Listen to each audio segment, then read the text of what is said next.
आज की जो क्लास है हमारी सी प्लस प्लस की, इसमें हम देखेंगे मल्टीपल इनहेरिटेंस और साथ ही साथ हम देखेंगे कि डायमंड रिंग प्रॉब्लम क्या होती है। कहीं कहीं पर डायमंड रिंग प्रॉब्लम को रिंग प्रॉब्लम भी कहा जाता है। मल्टीपल इनहेरिटेंस के कारण कुछ एरर्स आते हैं कोड में, उसे रिंग प्रॉब्लम कहा जाता है। ये एक सिचुएशन होती है, उसको हम विथ डायग्राम समझेंगे।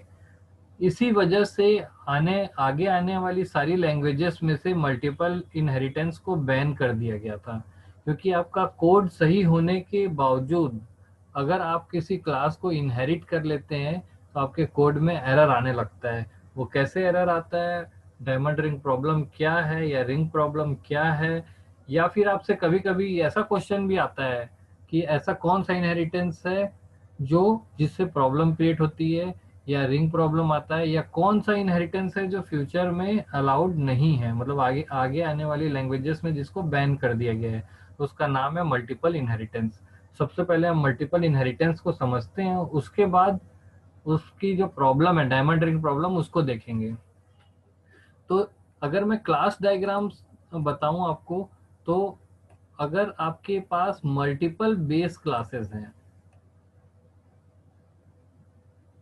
और एक सिंगल डिराइव्ड क्लास है, इसको मैं बोलूं बेस वन,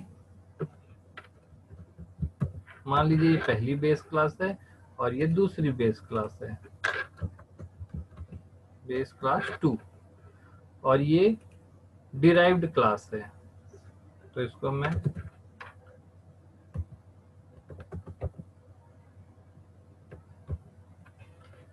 ठीक है। तो अगर मल्टीपल बेस क्लास की प्रॉपर्टीज एक सिंगल क्लास पर इनहेरिट हो रही है, तो ऐसे इनहेरिटेंस को हम कहते हैं मल्टीपल इनहेरिटेंस। क्लियर है? तो मल्टीपल इनहेरिटेंस के लिए हम देखते हैं कि अगर सॉरी डायग्राम में उल्टा रहता है। मल्टीपल इनहेरिटेंस कुछ इस तरीके से डायग्राम होगा आपका। सर बनाएंगे तो ऐसे ही बनाना है, कैसा उल्टा? हाँ, उल्टा बनाना है, एग्जाम में लाइन उल्टा ही बनाना। ठीक है। तो यहाँ पर जो ये आप देख रहे हैं, इसको इस क्लास डायग्राम को हम बोलते हैं ठीक है sir. Multiple inheritance. Multiple inheritance में एक डिराइव्ड क्लास होती है और एक से अधिक बेस क्लास हो सकती है। यहाँ पर मैंने दो बेस बनाया है, तीन भी हो सकती है, चार भी हो सकती है, यानी एक से अधिक बेस होती है और एक सिंगल डिराइव्ड क्लास होती है। तो ये जो स्ट्रक्चर है इनहेरिटेंस का, इसको हम बोलते हैं मल्टीपल इनहेरिटेंस। अभी इसमें होने वाली प्रॉब्लम को हम नहीं देखेंगे, सीधा मल्टीपल इनहेरिटेंस के कोड को देखते हैं।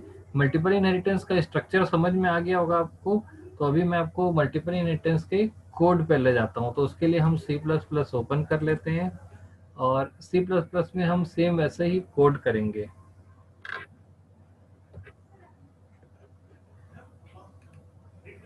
ठीक है। तो अब हमारा C++ के कोड विंडो में हम जाएंगे और कोड विंडो को बड़ा करने के लिए 1 मिनट 1 सेकंड के लिए स्क्रीन जाएगी। अब आपको फुल स्क्रीन पर C++ का एडिटर दिख रहा है और C++ के एडिटर में हम यहाँ पर देखते हैं कि मल्टीपल इनहेरिटेंस का कोड कैसा होगा। तो पहले पुरानी चीजों को क्लियर करते हैं। यहाँ पर हम लोग कोड करेंगे आईओ स्ट्रीम पहले लगेगा और दूसरा लगेगा कोनियो।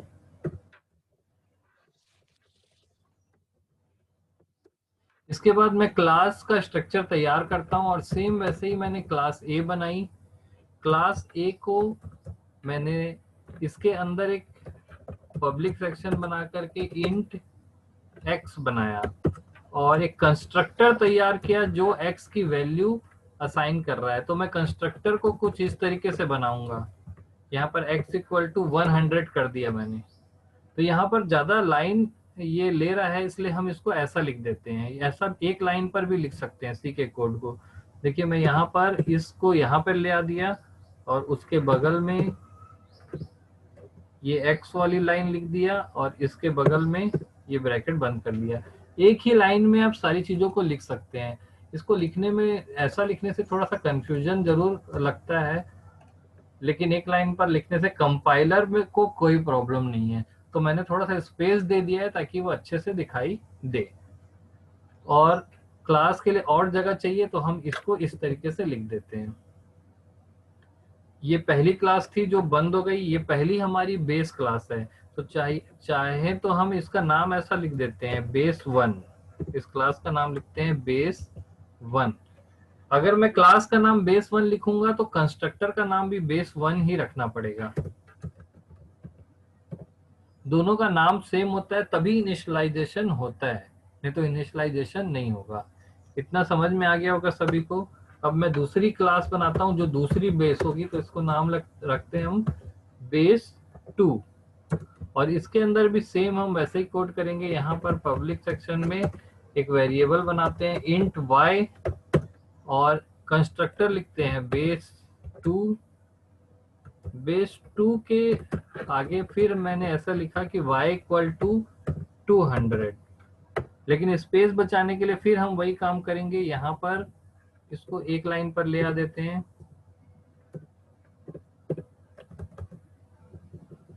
और ये आपका दूसरा बेस क्लास रेडी है। इसको यहाँ पर मैंने क्लास को बंद किया। ये दो बेस क्लास हमारे पास तैयार हैं। अब तीसरी क्लास हम बनाने जा रहे हैं जो डिराइव्ड होगी, तो इसका नाम रखते हैं क्लास div। अब इसमें इस क्लास div को मैं पूरी तरीके से ब्लैंक रखता हूँ। इस क्लास div में कुछ भी नहीं है। मैं यहाँ पर क्लास div जो है उसको उसमें इनहेरिट करूंगा बेस 1 और बेस 2। तो कैसे इनहेरिट करेंगे, पब्लिक बेस 1 कॉमा बेस 2। तो आपने यहाँ पर देखा कि मैंने एक डिराइव्ड क्लास नाम से div नाम की एक क्लास बनाई है। ये div1 कर देते हैं div। तो div1 नाम से एक क्लास बनाई है, और उसने दो क्लास को इनहेरिट किया है, बेस 1 और बेस 2 को। क्लियर है। तो बेस 1 और बेस 2 को इनहेरिट करने के बाद आप यहाँ पर अच्छे से ध्यान से देखेंगे कि यहाँ पर डिराइव्ड 1 जो है वो पूरी तरीके से ब्लैंक है। मैंने जानबूझ के उसको ब्लैंक बनाया है ताकि आपको पता चले कि यहाँ से वैल्यूज यहाँ पर आ रही हैं। बेस 1 में एक वैल्यू है x और उसमें वैल्यू है 100। बेस 2 में वैल्यू है, बेस 2 में वेरिएबल है y, उसमें वैल्यू है 200। तो निश्चित सी बात है कि div1 में बेस 1 और बेस 2 दोनों की वैल्यू आई होगी, दोनों के प्रॉपर्टीज आई होंगी। तो साथ ही साथ x भी आया होगा और साथ ही साथ y भी आया होगा। तो div1 में x और y दोनों होंगे और दोनों में 100 और 200 की वैल्यू होगी। अब हम यहाँ पर देखते हैं मेन फंक्शन बना करके यूज करके देखते हैं। मेन फंक्शन हम बनाते हैं void main, और पहले की तरह हम क्लियर स्क्रीन और गेट ch लिखेंगे। अब मुझे यहाँ पर वेरिएबल बनाना है या ऑब्जेक्ट बनाना है जिसको क्लास वेरिएबल बोलते हैं। तो मैं यहाँ पे लिखा div1। आपको ये भी पता होना चाहिए कि जो C++ है वो केस सेंसिटिव है, यानी कैपिटल div लिखा है तो वो वैसे ही लिखना है। div1 d नाम का मैंने वेरिएबल बनाया, और मैं यहाँ पर प्रिंट करूंगा cout d.x handle cout d.y। ये हमारा कोड है। क्लियर है। तो अब हम इसको रन करके देख सकते हैं कि इसका आउटपुट कैसा आएगा। और यहाँ पर इस एग्जांपल में आपका मल्टीपल इनहेरिटेंस किया गया है। तो इसको रन करते हैं। यहाँ पर base 1 y is not accessible. y जो है वो एक्सेसिबल नहीं है क्योंकि बेस 2 का जो y है वो एक्सेसिबल नहीं कर रहा है। ओके, यहाँ से public inheritance, public base 1 public base 2 ऐसा लिखना होता है। दोनों को पब्लिक करना होता है, नहीं तो एक्सेस नहीं कर पाएंगे। क्लियर है। अभी आपका एक्सेसिबल हो गया, जी और सर। यहाँ पर 100 और 200 आया। क्लियर है। तो आप एक एग्जांपल देख रहे हैं जिसमें एक यस सर। डिराइव्ड क्लास बनाई गई है और उसने बेस 1 को इनहेरिट किया और बेस 2 को इनहेरिट किया। यानी एक पर्सन है, उसने दो पर्सन से प्रॉपर्टीज ली, एक से एक्स लिया और एक से वाई लिया। यानी कि जो नई क्लास बनी उसमें एक्स की कुछ प्रॉपर्टी है, वाई की कुछ बेस 1 की कुछ प्रॉपर्टी है, बेस 2 की प्रॉपर्टी है, प्लस अपनी एडिशनल प्रॉपर्टी तो है। जैसे आप कोई एक मोबाइल देखेंगे तो उसमें देखेंगे कि किसी मोबाइल में वाईफाई अच्छा होता है, किसी में टच स्क्रीन ज़्यादा अच्छा होता है, किसी में स्पीकर ज़्यादा अच्छा होता है। तो एक नया मॉडल बनाया, एक में से मैंने स्पीकर ले लिया, एक में से टच ले लिया, एक से वाईफाई ले लिया और एक नया मॉडल तैयार किया जो जिसमें सब कुछ अच्छा होगा। तो इस तरीके से आप मल्टीपल इनहेरिटेंस कर सकते हैं। देखने में मल्टीपल इनहेरिटेंस तो काफी अच्छा लग रहा है कि अरे कई लोगों से वो प्रॉपर्टीज ले रहा है और एक स्ट्रॉन्ग क्लास तैयार कर रहा है जिसमें मैक्सिमम चीजें बहुत अच्छी अच्छी हैं। लेकिन ये तो आपका था मल्टीपल इनहेरिटेंस। अब इस इनहेरिटेंस की वजह से एक प्रॉब्लम क्रिएट होती है जिसको बोलते हैं रिंग प्रॉब्लम या डायमंड रिंग प्रॉब्लम। अब हम उसका एग्जाम्पल भी देख लेते हैं लगे हाथ।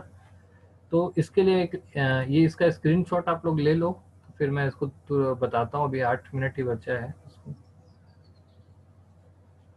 ले लिया सर।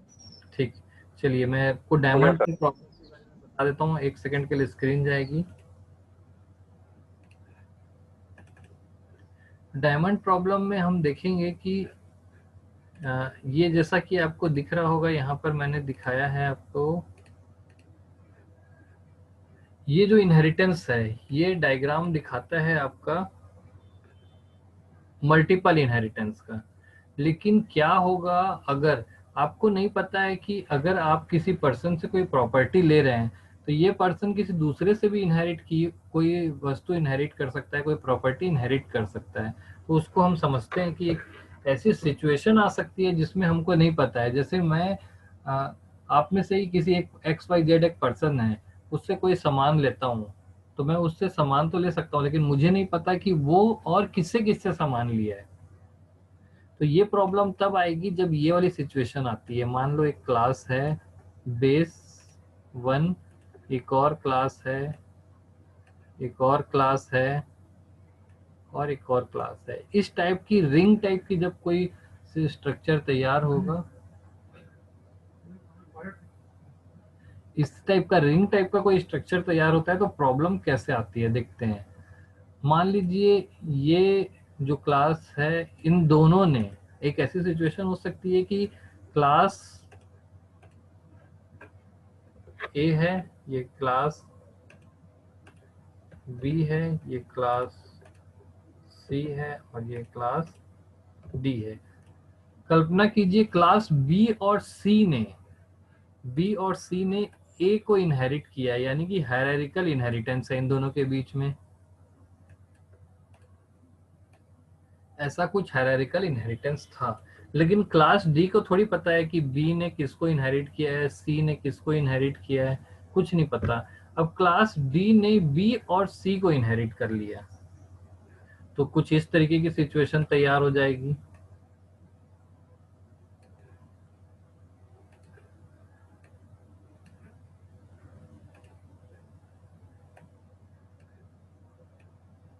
जैसे ये स्ट्रक्चर तैयार होगा तो इस स्ट्रक्चर में तैयार होते ही एक एरर जनरेट हो जाता है। क्योंकि एरर क्यों जनरेट होता है वो हम देखेंगे। इसको रिंग प्रॉब्लम कहा जाता है, क्योंकि आपको ये रिंग जैसा स्ट्रक्चर दिख रहा है। तो ये रिंग प्रॉब्लम तभी आएगी जब एक क्लास को दो क्लास इनहेरिट करेगी और उन दोनों क्लास को एक तीसरी क्लास मल्टीपल इनहेरिटेंस कर लेगी। तो आप यहाँ पर देखेंगे कि इस यहाँ पर ये मल्टीपल इनहेरिटेंस हो रहा है। अब आप बोलेंगे कि हायरार्किकल इनहेरिटेंस को क्यों नहीं हटाया गया। तो हायरार्किकल इनहेरिटेंस की वजह से प्रॉब्लम नहीं होता है, लास्ट प्रॉब्लम होती है मल्टीपल इनहेरिटेंस की वजह से। मल्टीपल इनहेरिटेंस की वजह से ही डुप्लीकेसी होती है। यहाँ पर वो कैसे डुप्लीकेसी होगी देखते हैं। मान लीजिए यहाँ पर एक वेरिएबल है, उसका नाम है x। ए के अंदर एक वेरिएबल है, इसका नाम क्या है x। इसमें वैल्यू है 100। अब यहाँ पर जब ये वैल्यू इनहेरिट हुई तो यहाँ पर भी x की वैल्यू आ जाएगी 100 और यहाँ पर भी x की वैल्यू आ जाएगी 100, क्योंकि बी और सी ने ए को इनहेरिट किया, तो ए की जो वैल्यू है वो यहाँ और यहाँ आएगी। अब डी ने इन दोनों को इनहेरिट किया, तो यहाँ पर 2 बार एक्स आ जाएगा। यहाँ पर क्या होगा, 2 बार एक्स आ जाएगा। और बी के पास अथॉरिटी भी होती है कि जब ये वैल्यू यहाँ आ गई तो ये एक्स की वैल्यू को चेंज भी कर सकता है। इसने मान लो चेंज करके इसको 100 को 500 कर दिया, इसने 600 कर दिया, तो यहाँ पर 2 वैल्यू आएगी, 500 और 600। बायोटेक एक्स एक्स की 2 वैल्यू हो जाएगी। क्लियर है? यानी कि यहाँ पर 100 आया और उसके बाद इसने इसको चेंज करके क्या कर दिया, 500 कर दिया। इसने x को चेंज करके या चेंज नहीं किया, तो यहाँ पर x की 2 वैल्यू क्रिएट हो जाएगी। x का वैल्यू क्या हो जाएगा, 500 और 100। अब जब आप यहाँ पर कोड लिखेंगे सी आउट या d1.x, तो क्या प्रिंट होगा, 500 प्रिंट होगा कि 100 प्रिंट होगा? कंप्यूटर उसमें या कंपाइलर उसमें कंफ्यूज हो जाएगा। तो ऐसी सिचुएशन ना आए, इसलिए कंपाइलर ऐसी सिचुएशन को चेक करके तुरंत एरर दे देता है। क्लियर है? इसको हम एक प्रैक्टिकल या कोड से समझते हैं। तो देखते हैं कि कोड में ये डायमंड रिंग प्रॉब्लम कैसे आएगी।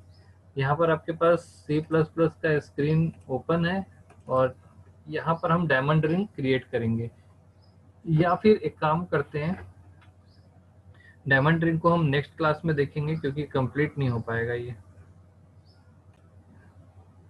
यहाँ पर अभी आप लोगों को कुछ पूछना है तो डाउट, इसमें मल्टीपल इनहेरिटेंस में कोई डाउट है तो आप लोग पूछ सकते हैं।